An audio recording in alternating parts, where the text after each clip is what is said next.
শুভাকাংক্ষীৰ উদ্যোগত মুকলি বিহু সম্পন্ন শুভাকাংক্ষীৰ উদ্যোগত মুকলি বিহু আৰু সম্বৰ্ধনা অনুষ্ঠানটি 21 এপ্ৰিলত 84 নং ধেনুক চোচা প্ৰাথমিক বিদ্যালয় প্ৰাংগণত অনুষ্ঠিত হৈ যায়। আৰম্ভণিতে পতাকা উত্তোলন কৰে শুভাকাংক্ষীৰ সভাপতি ৰঞ্জিত বৰাই। শুভাকাংক্ষীৰ তৰফৰ পৰা প্ৰথম কাৰ্যসূচী হিচাপে আমাৰ পতাকা উত্তোলনৰ দায়িত্বভাৰ অৰ্পণ কৰিছিলে। আমি আপোনাৰ খবৰ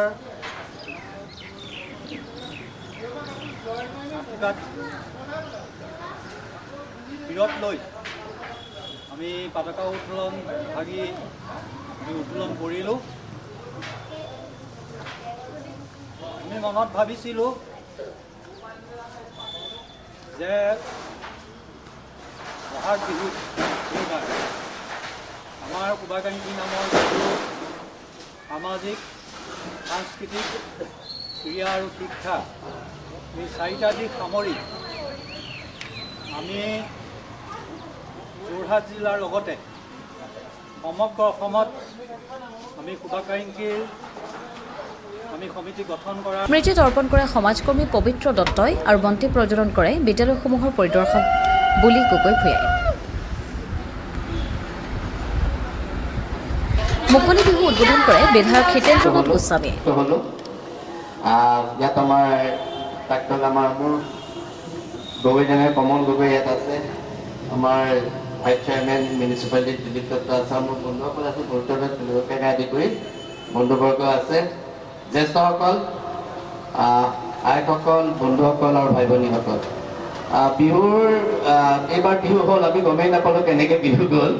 সঁচা কথা ক'বলৈ গ'লে আজি মই প্ৰথম এনেকুৱা এটা অনুষ্ঠানলৈ আহিছোঁ আৰু মই আমাৰ উদ্যোক্তাহঁতক কৈছিলোঁ মই সদায় পিছফালৰ পৰা থাকি কাম কৰিম, বৰকাৰ ফ্ৰণ্টত লৈ মোক কাম নকৰিবা। উদ্দেশ্য সাধন হ'বলৈ হ'লে আমাৰ নিচিনা মানুহবিলাকে পিছফালৰ পৰা সহায় কৰিব লাগে। তথাপি মই আজি ইয়াত আহিলোঁ কেলৈ, আমাৰ এই অঞ্চলটো মোৰ চিনাকি অঞ্চল আৰু বিহু উপলক্ষে এনেকৈ ৰাজহুৱাকৈ মানুহক লগ পোৱাৰ এইবাৰ সৌভাগ্য হোৱা নাছিল। আনকি ঘৰলৈ যোৱা হুঁচৰিখিনিও আমি ভালকৈ এইবাৰ মই আপ্যায়ন কৰিব পৰা নাই। এটা ধুমুহাই হৈ গৈছিলে, গতিকে ধুমুহা শেষ হৈছে, এতিয়া আজিৰ পৰা অকণমান আজৰি, কালিৰ পৰা আজৰি পাইছোঁ। গতিকে মই এইটোৱে আশা কৰিম শুভাকাংক্ষী নহয় জানো, মোক শুনিছে নেকি? শুভাকাংক্ষী নামৰ অনুষ্ঠানটোত যিসকলে অনুষ্ঠানটোৰ আঁতৰে শুভাকাংক্ষীৰ সম্পাদক জীৱন চন্দ্ৰ হাজৰিকাই অনুষ্ঠানটো পৰিচালনা কৰে কাৰ্যকৰী সভাপতি হৰীশ কুমাৰ শইকীয়াই। ৰাইজৰ লগত মত বিনিময় কৰে সহকাৰী সম্পাদক অমৰ বৰুৱাই। অনুষ্ঠানৰ উপ সভাপতি বিপুল হাজৰিকা, হিচাপ পৰীক্ষক প্ৰদীপ ফুকন, কোষাধ্যক্ষ তৰুণ চন্দ্ৰ দাস, সদস্য গুণীন বৰা, মৃদুল বৰা, প্ৰভাত কুমাৰ দাসে সম্বৰ্ধনা অনুষ্ঠানৰ কাৰ্যসূচীত সহযোগিতা আগবঢ়ায়। মুকলি বিহুত অংকুৰ কলাকৃষ্টি কেন্দ্ৰৰ বিহু দল, দিছৈপৰীয়া বিহু দল, মহিলাৰ জেং বিহু দল, অংকুৰ কলাকৃষ্টি কেন্দ্ৰত বিহু কৰ্মশালাৰ প্ৰশিক্ষণ লোৱা বিহু দলৰ লগতে মহিলাৰ দ্বাৰা ওজাপালি পৰিৱেশন কৰিবলৈ দেখিবলৈ পোৱা যায়। মুকলি বিহুতে বিশিষ্ট ব্যক্তি শুভাকাংক্ষীৰ তৰফৰ পৰা জনোৱা হয় সম্বৰ্ধনা। অনুষ্ঠানত বিভিন্ন অঞ্চলৰ বহুকেইজন ব্যক্তিৰ লগতে বিদ্যালয়সমূহৰ পৰিদৰ্শক বুলি গগৈ ভূঞাকো সম্বৰ্ধনা জ্ঞাপন কৰা হয়। Bureau report.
জীৱন যাত্ৰাত অপৰিহাৰ্য হৈ পৰা এখন ক্লিনিকেল লেবৰেটৰীৰ পৰা আপুনি বাৰু কি বিচাৰে? সুন্দৰ পাৰ্কিঙৰ সুবিধাৰে এক সুন্দৰ পৰিৱেশ, সুবিধাৰে কেইজনমান সহৃদয় কৰ্মচাৰী, আৱশ্যকীয় সুৰক্ষাৰ সকলো সৰঞ্জাম, প্ৰয়োজনত অলপ মনোৰঞ্জন, যাৰ দ্বাৰা ক্ষণিকৰ অপেক্ষাও হৈ পৰিব পাৰে সুন্দৰ। অভ্যৰ্থনাৰ পৰা লেবৰেটৰীলৈ সুন্দৰ ব্যৱহাৰেৰে সহানুভূতিশীল কৰ্মচাৰী, পৰিষ্কাৰ ৱাছৰুম, অভিজ্ঞতাৰে পুষ্ট কিছু কৰ্মচাৰী, বিশ্বমানৰ অত্যাধুনিক পৰীক্ষাগাৰ, সময়ক প্ৰত্যাহ্বান জনাব পৰা দ্ৰুত সেৱা। এই সকলো সুবিধা পাবৰ বাবে আপোনাৰ ওচৰতে আছে যোৰহাটৰ চাৰিগাঁও বাইপাছৰ কাষতে এম কেয়াৰ।